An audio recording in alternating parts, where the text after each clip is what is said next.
tadi kan. Berarti afirmasi itu bohong Gus, bohong aja dulu nggak apa-apa. Karena nanti kebohongan itu Pak, akhirnya nggak bisa dibedakan oleh pikiran bawah sadar. Ah, Kalau ada Pak ya, laki-laki menikah oke. dengan yang lebih tua, Oke. signifikan tapi ya perbedaannya Iya, jauh iya. ya. Sepertinya dia tidak mendapatkan itu dari orang tuanya. Ah, Tidak mendapatkan kasih sayang dari ibu. oh, Gitu. Begitu juga perempuan dengan ketika menikah yang jarak umurnya jauh, iya. sepertinya dia tidak mendapatkan kasih sayang bapak. Alam itu cuma membaca bahasa hatimu. Bukan ini, bukan lisan Oke. ataupun pikiran. Tapi lisan dan pikiran itu Dirasakan. dirasakan. Atau misalkan hati dengan pikiran berbeda berarti kan tidak selaras. Kemudian yang dibaca oleh alam ya vibrasinya hatinya. Vibrasi hati. Oke. Maka akhirnya terus looping. Hmm. Kekecewaan itu loh menarik permasalahan baru, permasalahan baru, Oh. permasalahan baru.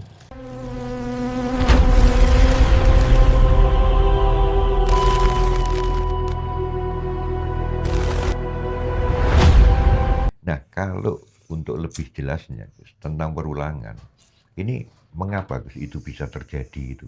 Apa Oke. karena kita tidak punya benteng atau apa seperti itu? Atau gimana? Bagus. Begini Pak Agus. Bagus banget pertanyaannya Pak Agus. Alam ini ada aturan mainnya Pak Agus. Oh, Ya. oke.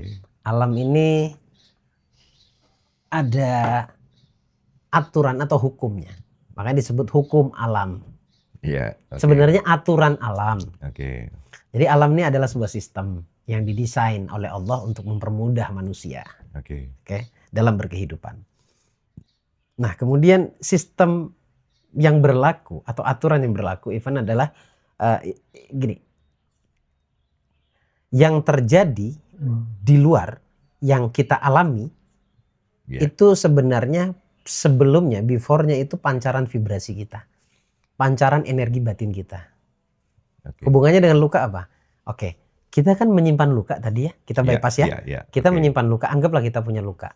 Orang kalau punya luka bisa digambarkan, bisa tergambarkan kondisi hariannya seperti apa. Energinya seperti apa. Iya. Perasaannya yang mendominasi seperti apa. Itu magnet itu. Oh. Maka alam itu cuma membaca bahasa hatimu. Bukan ini, bukan lisan Oke. ataupun pikiran. Tapi lisan dan pikiran itu Dirasakan. dirasakan. Atau misalkan hati dengan pikiran berbeda berarti kan tidak selaras. Kemudian yang dibaca oleh alam ya vibrasinya hatinya. Vibrasi hati. Oke. Maka akhirnya terus looping. Hmm. Kekecewaan itu loh menarik permasalahan baru, permasalahan baru, Oh. permasalahan baru. Jadi mau masalahnya berhenti, hentikan perasaanmu yang itu, selesai. Tapi pertanyaan besarnya, gimana caranya? Nah, itu. Kan gitu. Saya punya program nih nanti hari Jumat. Oke. Yang memang berfokus pada mental. Nama Hmm. programnya mental healing gitu ya. Berarti sejalan dengan ini ya. Nggak tahu Terkait. tiba-tiba jenengan bawa materi ini ya, kayaknya memang Nyambung ya, gitu ya? memang nyambung Oh. banget gitu loh. Gitu. Oke. Ini kita nggak janjian, saya juga nggak ngeliat pertanyaan jenengan loh ya.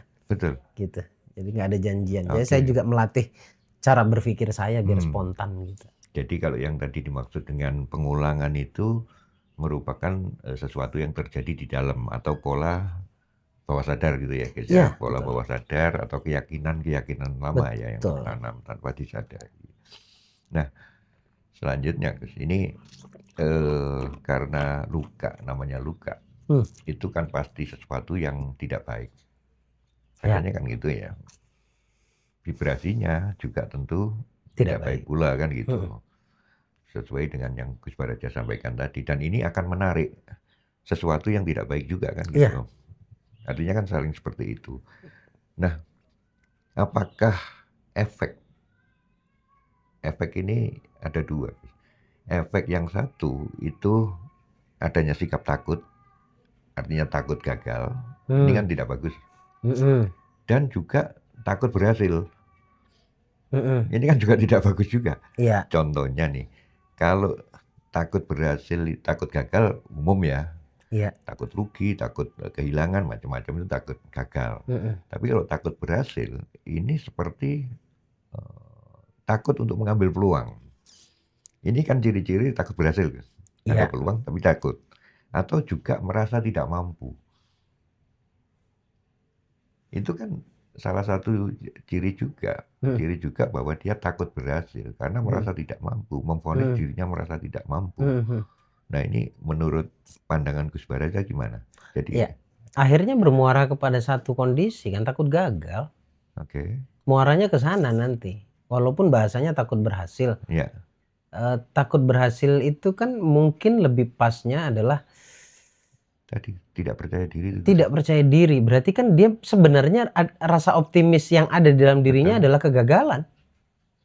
Oke, Nah, pertanyaannya ini dipicu apa gitu kan? ya, Pemicunya, pemantiknya ini, dia pernah gini. Simpelnya begini, Pak. Jenengan awalnya kan tidak minum kopi ya. oke, Bagaimana cara saya menggambarkan rasanya kopi ke Pak Agus? Kan nggak bisa kalau nggak dicoba. oke, Atau jenengan harus tahu kopi itu kayak apa gitu. Setelah jenengan tahu rasanya kopi itu kayak apa, maka ketika saya bilang, Pak, ngopi dalam pikiran jenengannya kopi ini hitam ini, ya kan? ya, Itu contoh. oke, Oke, balik lagi ke pertanyaan jenengan. Problemnya kita, kalau orang mampu mendefinisikan, menggambarkan yang namanya gagal, Pak, kelihatan kalau dia pernah gagal. hmm, Karena ada orang yang tidak ngerti hutang, ketika saya bicarakan tentang hutang, mengkerut alisnya. Kenapa sih orang kok selalu mengambil kesimpulan ketika butuh uang kok utang Gus ya? gitu ya, Nah, itu kelihatan orang itu ya, ya, tidak terbiasa atau nggak punya data tentang hutang. oh, oke, Nah, balik lagi pada pertanyaan jenengan tentang gagal tadi. ya, Ketika gagal itu menjadi momok yang menyeramkan, sepertinya memang terdefinisikan Anda pernah gagal. oh, Nah, mulai nih teman-teman mikir. Cakep Gus Baraja nih. Gitu ya. Gitu. Iya. Jadi orang, kalau seseorang itu tidak ngerti dan bukan tidak mampu, tidak mengerti definisi dari miskin, dia nggak akan miskin. Iya kan banyak. Data. Kita ketemui banyak temen lah. Ini kadang-kadang dikasih kepercayaan ini dia tidak mau. Kadang-kadang Takut, Pak. merasa tidak mampu. Ini Iya. kan salah satu ciri luka batin ya. Jadinya seperti itu ya. Bisa jadi dia pernah gagal sebelumnya, Oke. atau dia hidup di circle yang penuh dengan kegagalan. Oh. Jadi kayak horor banget gitu loh Pak. Iya. Kayak hantu yang sedang, padahal nggak ada Pak, cuma di pikiran kita. Aduh, jelek banget ya. Kayak gitu-gitu loh Pak. Oke. Jadi bisa kelihatan bahwa memori gagalnya kental banget tuh, dominan banget tuh. Makanya saya bisa bukan bisa membaca ya, tapi bisa paham ketika ada orang takut untuk memulai, padahal apa ya, kesempatan itu kelihatan lah istilahnya gitu ya. Iya. Kesempatan itu kelihatan, Betul. tapi dia ngerem terus. Nah. Saya biasanya nanya, ada apa sih kamu sebenarnya? Kamu pernah apa dulu kan gitu. Itu kalau pertanyaan saya Pak. Saya dulu tuh pernah, baru dia kebuka tuh. Biasanya begitu. Oke. Gak gampang, saya dulu aja pernah gagal loh ngalamin ini gini. Nah, kebuka tuh. Oh, pernah gagal. Akhirnya saya manggut-manggut. Oh, nah rasa takutmu, padahal kegagalannya sudah lama loh. Tapi rasa takutnya terus melekat di situ. Mau sampai kapan? Nanti datanglah orang yang benar-benar bisa dipercaya. Itu pun masih takut Pak kita Pak. Ya. Masih takut gagal. Karena apa? Ketakutan itu ilusi Pak. Ilusi. Cuma ilusi itu dianggap benar-benar terjadi ya. Akhirnya tidak sedikit pas benar-benaran terjadi. Oke, saya buktikan ya Gus ya. Oke, buktikan. Tuh kan Gus gagal lagi Gus.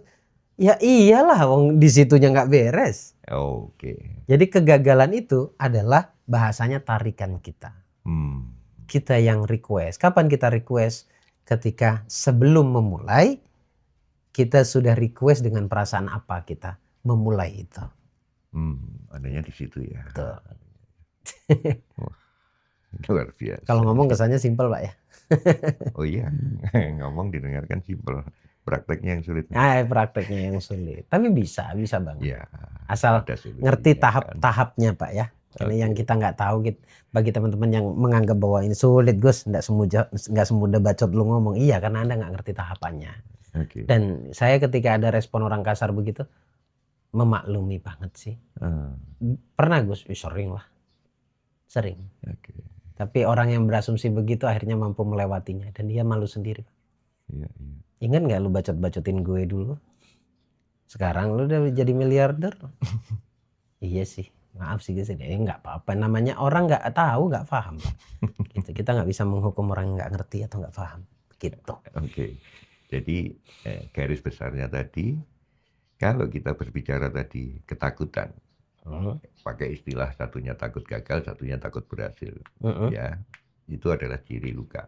Berarti masalah keberlimpahan atau kata lainnya uang, berarti juga berkaitan dengan ini juga. Ya sebentar saya tambahkan tadi. Jenengan memperjelas pertanyaannya soalnya. Betul. Nanti baru lompat ke pertanyaan berikutnya. Okay. Saya tuh nggak pas kalau nggak selesai menjelaskan itu Pak. Gimana, Gus? Jenengan mengatakan saya takut gagal dengan takut berhasil. Yeah. Yang alam baca tadi kan saya sampaikan bahwa vibrasinya ya. Yeah. Coba orang punya ketakutan akan keberhasilan itu sebenarnya vibrasinya nggak enak. Okay. Bukan rasa optimis akan keberhasilan itu. Yeah. Bukan berarti dia percaya akan berhasil, enggak. Makanya Gus, orang kalau takut miskin kan miskin Gus. Iya oke, berangkatnya dari kekurangan. Berarti kalau dia takut kaya harusnya kaya Gus. Ya enggak dong. Enggak. Energinya yang dibaca. Iya itu tadi, oke. Yang terbaca itu makanya orang takut miskin dengan orang takut kaya ada kesamaan vibrasi di situ. Gitu. Dan anehnya kalau kita bicara konteks bawah sadar itu tidak bisa menerima kata jangan dan tidak. Jadi ketika saya nggak akan gagal gitu, dengan rasa optimis dia ngomong begitu ya. Sebenarnya bawah sadarnya menangkap kata gagal loh Pak. Itu uniknya bawah sadar Pak. Dia nggak bisa membedakan mana imajinasi mana realita Pak. Ketika gagal itu disebut terus, apalagi gagal itu dirasakan berulang, maka yang tadinya hanya sebatas ilusi, dia akan menjadi realita Pak. Hidup ini cuma permainan pikiran doang Pak. Nah sayangnya ada banyak orang yang tidak mampu terlibat dalam permainan pikiran ini. Bahkan tidak mampu terlibat dalam permainan pikirannya sendiri. Nah pertanyaannya, kita mengendalikan pikiran atau kita dikendalikan pikiran? Harusnya mengendalikan. Ya. Harusnya mengendalikan, sama kayak nafsu. Kita dikendalikan nafsu atau kita mengendalikan nafsu? Sama kayak ego. Kita dikendalikan oleh ego atau mengendalikan ego? Okay. Berharap itu hilang, nggak bisa. Semuanya cuma bisa dikendalikan saja. Gitu. Oke, lanjut ke pertanyaan berikutnya. Oke, jadi tadi istilahnya saya tidak gagal. Itu sebaiknya diganti dengan saya berhasil. Sebaiknya, walaupun itu kesannya kebohongan lisan kita. Betul. Bohong aja dulu. Saya jadi ingat Hendra nih. Jadi kata-katanya itu tadi ya. Antara gagal dan berhasil itu yang ditangkap itu tadi. Kan? Berarti afirmasi itu bohong gue sih. Bohong aja dulu nggak apa-apa. Karena nanti kebohongan itu Pak, akhirnya nggak bisa dibedakan oleh pikiran bawah sadar. Kalau bohong yang baik sekalian. Iya kayak gini lah. Aku kaya. Aku uang mudah datang padaku. Kan bohong Pak. Karena belum ya. Di awal itu bohong Pak. Iya, percayalah, biarlah bohong dulu. Nggak apa-apa. Bohong aja dulu. Lama kelamaan kebohongan itu nggak bisa dibedakan bohong sama realita tuh, sama bawah sadar. Oke. Afirmasi itu kebohongan yang paling nyata Pak sebenarnya, karena belum terjadi. Ya maaf ya praktisi afirmasi, kebohongan yang paling nyata Pak. Termasuk saya kadang-kadang berafirmasi. Yeah. Saya sehat. Sebenarnya kan nggak lagi sehat-sehat banget. Saya kaya, uang mudah datang padaku. Buktinya saya lagi seret gitu misalkan contoh begitu. Yeah. Bohong aja dulu, namanya juga afirmasi. Gitu. Tapi karena itu di-repeat, tapi dengan kesadaran ya. Yeah. Sadar bahwa nge-repeat afirmasi itu tujuannya untuk merubah self-talk. Akhirnya self-talknya bilang, ya saya sepakat, saya kaya, saya sehat. Nah ketika kesepakatan itu terjadi antara ini, yeah. Maka disitulah energinya semakin kuat. Antara pikiran, ucapan, dan hati. Betul. Makanya berkolaborasilah. Kolaborasikan antara pikiran, ucapan, perasaan. Dan apa yang dilakukan oleh praktisi, si pembicara dan lain sebagainya. Semuanya motivator. Mereka cuma berusaha satu. Bagaimana pikiran, lisan, dan perasaan mereka serta tindakan mereka itu selaras. Okay. Kalau sudah selaras, itu ada kekuatan yang dahsyat bekerja Pak.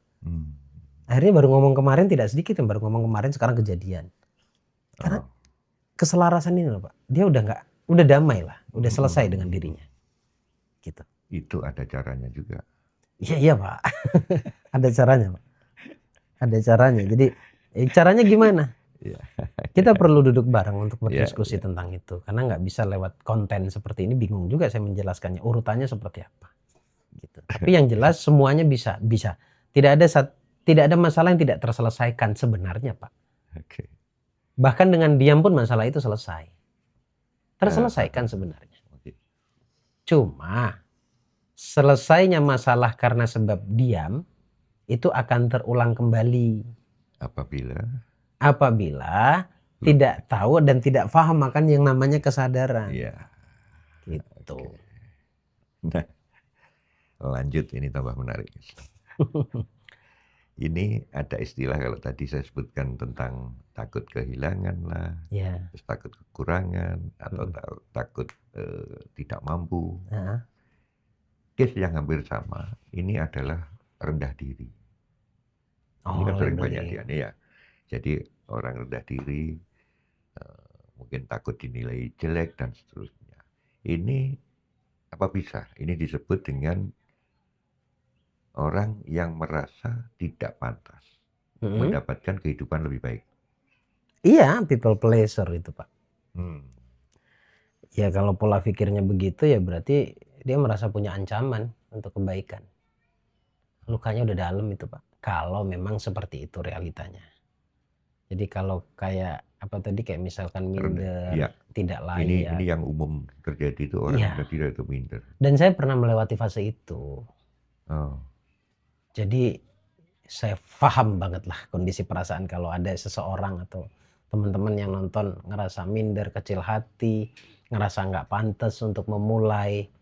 Jangan lebih parahnya lagi ngerasa nggak pantas untuk bermimpi Pak.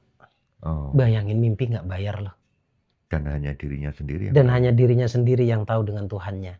Itu saja masih ngerasa tidak pantas. Ini begitu cukup dalam Pak. Dan saya pernah di fase itu. Dan akhirnya ketika saya sadar saya betapa kasihannya sama diri saya sendiri. Nah, tapi ada manfaatnya. Benar kalau ada yang mengatakan kekecewaan itu sebenarnya pintu keajaiban.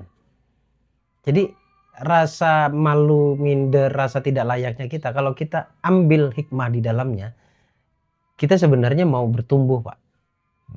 Jadi raungan jiwa kita sedang meraung yang segera ingin bertumbuh. Jadi orang tidak layak kalau dia nyari selahnya. Kenapa saya ngerasa nggak layak ya? Kenapa saya ngerasa nggak pantas ya? Nah, akhirnya apa? Dia mencari jawaban. Dan jawabannya kita spill di sini ya. Iya. Sebenarnya mungkin lebih tepatnya bukan lebih tepatnya ya. Pada umumnya bulian pernah dia dapatkan, direndahkan. Makanya ini berhubungan dengan inner child Pak. Ada 4 hak anak itu. Saya lupa ya kalau Jadi sumbernya itu ya. Sumbernya dari situ. Makanya ketika 4 hak seorang anak atau si kecil ini, ketika itu dipenuhi, maka dia akan bertumbuh dengan baik. Tapi begitu sebaliknya ketika 4 hak untuk anak ini tidak dipenuhi, maka dia akan bertumbuh menjadi pribadi yang minderan. Ya people pleaser, gak enakan gitu, perfeksionis dan sebagainya, ngerasa gak layak. Makanya sebenarnya saya tuh pingin banget ngerangkul karena saya ngelihat diri saya di orang-orang yang merasa dirinya seperti ini Pak. Kenapa kok saya ingin ngerangkul? Karena rangkulan itu tidak pernah didapatkan di masa kecilnya. Gitu. Diapresiasi Pak. Jadi orang yang tidak layak, merasa tidak layak, dia hampir minim atau krisis. Dia krisis apresiasi. Dia krisis pujian. Ini balik lagi ya kalau pasangan suami istri. Ketika ada suami yang banyak minta pelayanan kepada istrinya, percayalah, harap dimaklumi. Wahai istri, dengarkan semuanya, harap dimaklumi. Kenapa? Dia nggak mendapatkan apresiasi itu di masa kecilnya. Dengan harapan dia ingin mendapatkan dari pasangannya. Bahkan bisa kelihatan Pak, kalau ada Pak ya, laki-laki menikah dengan yang lebih tua, signifikan tapi ya perbedaannya jauh ya. Sepertinya dia tidak mendapatkan itu dari orang tuanya. Tidak mendapatkan kasih sayang dari ibu. Gitu. Begitu juga perempuan Dengan ketika menikah yang jarak umurnya jauh, iya, sepertinya dia tidak mendapatkan kasih sayang bapak. Walaupun ini nggak begitu bisa Oke. dibilang akurat 100% ya. Tapi ketika dicek arahnya ke sana. Hmm. Iya. Oke, Gitu. paham itu. Kalau problem itu sih sebenarnya ya sering saya nemui kasus-kasus seperti itu. Jadi ketika ketahuan seperti itu, iya Gus gitu. Ada juga orang yang maaf ya kadang-kadang orang nggak pahamnya. Loh kok tahu Gus gitu. Jadi kesannya kayak kita dukun. Kamu jangan mengekspresikan seakan-akan saya dukun. Hmm. Hidup itu ada rumusnya. Hmm. Jadi orang kalau sekarang begini, berarti dulunya begini gitu.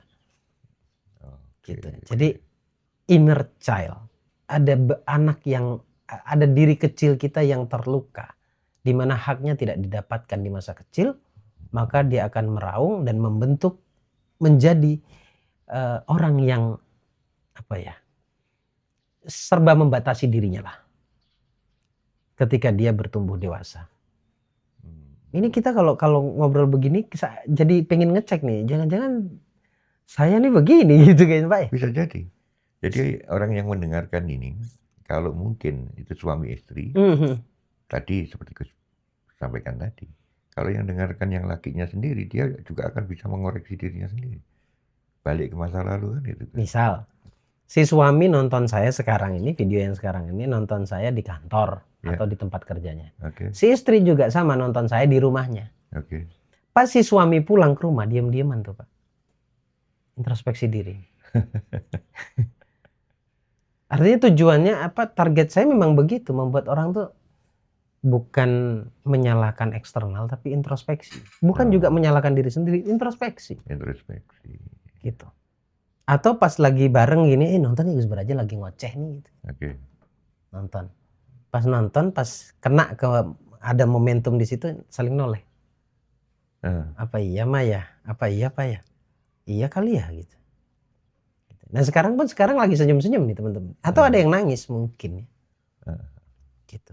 Karena bedanya, mohon maaf bukan saya membedakan diri dengan yang lainnya, enggak. Gini, kalau di tempat belajarnya saya, itu langsung to the point ke pokok permasalahan Pak. Oke. Jadi nggak bertele-tele di teori. Karena memang bukan teori. Kalau cari teori di lainnya banyak. Oke. Kalau di saya tuh, ini loh orang yang punya luka begini gambarannya. Langsung introspeksi. Ayo teman-teman siapin buku dan pulpennya. Apa yang saya sampaikan ketika relate dengan pengalaman hidupmu.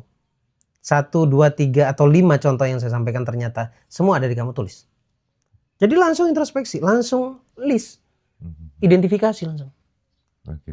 Nah, sebabnya ini loh ya. Oh iya. Oke, dulu yang pernah ngalamin begini, yang orang tuanya begini, tulis. Nanti ketika puzzle itu dikumpulkan, Pak, ketemu, Pak. Loh, iya ya. Sama loh gitu. Ya gitu itu. Nanti baru di bagian akhir baru bicara solusinya. Datang nanti hari Jumat. Oke. Di webinar kita kupas tuntas di sana. Ya itu puzzle tadi itu yang. Iya, betul. Kompeten lah kalau di sini mah. Jangan khawatir, saya praktisi hipnoterapis, jadi paham. Saya memang bergelut di dunia bawah sadar. Oke.